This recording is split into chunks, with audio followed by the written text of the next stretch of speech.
My name is Jacques-Andre Dupont. I'm a wildlife photographer based in Quebec, Canada. So I was raised on art at home.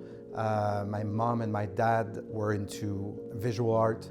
They were into music. They got me to listen to everything from opera, classical music to rock, blues. Artistry was part of our nest. And my dad was a photographer, a quite enthusiastic photographer. And my dad let me play with his cameras. He actually gave me empty rolls of photos for me to play and be kind of a photographer, in-house photographer.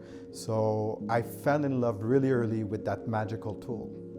My dad gave me all of his photo equipment and told me go and learn, you know. So I learned by myself. I read all the magazines. But one day, bang, I was hit because someone stole my whole equipment. And then, you know, I started working, got involved in my career, and did not touch a camera for 20 years.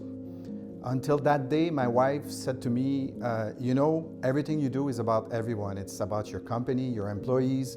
And she said, you should start something for yourself, you know.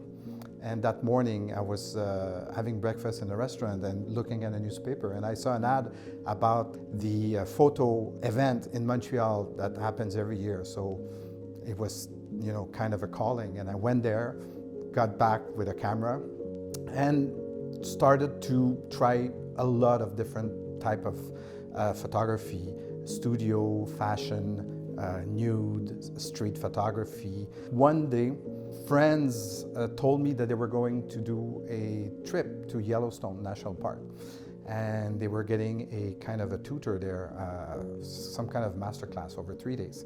And they invited me, and I went there, and I was blown away. At a certain point in my life, I needed to find ways to feel better.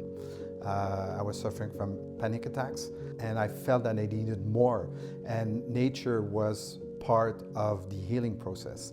And so my camera brought me to nature, and I got hooked on it.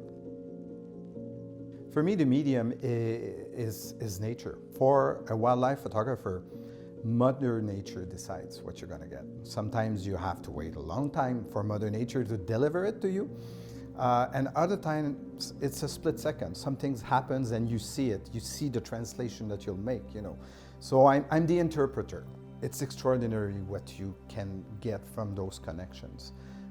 Especially when I have my camera and my long lens and I point it at a lion or a fox, and there's that split second where the animal will see you, will recognize you. And for me, those moments are precious, and I feed on them.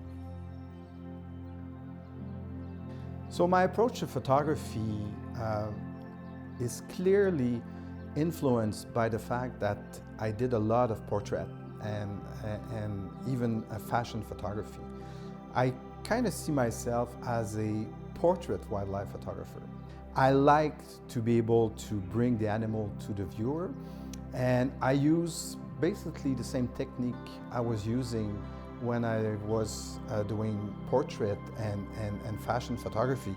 For example, sometimes I'll try to do a high-key portrait of an animal. So I like to be able to create something really slick because I want to reproduce this connection that I get when I take the photo and I see that animal looking at me, acknowledging my presence. We touch less and less. For me, it's important that the digital image gets to life on the print. And for me, I use those prints as well as a tool, because I use my prints to raise money, to raise awareness, to be able to be, you know, a warrior to help those animals. You know, we need to make their world great again as well, you know.